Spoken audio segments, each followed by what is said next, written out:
A plataforma Força de Trabalho em Saúde é uma ferramenta desenvolvida pelo Laboratório de Inovação Tecnológica em Saúde da UFRN para o Ministério da Saúde, em parceria com o DIEESE e a Fiocruz. O sistema unifica informações sobre recursos humanos em saúde.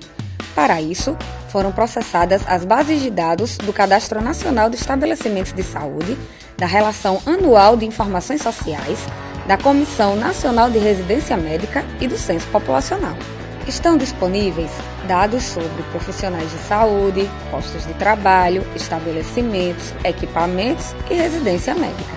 Essas informações auxiliam pesquisadores e gestores em processos de análise, avaliação e tomada de decisões. É possível, por exemplo, verificar onde há uma maior necessidade de determinado profissional ou analisar o gasto mensal de um insumo. Todos os dados apresentados pela plataforma Força de Trabalho em Saúde são de domínio público. Acesse e conheça rhsus.ufrn.br.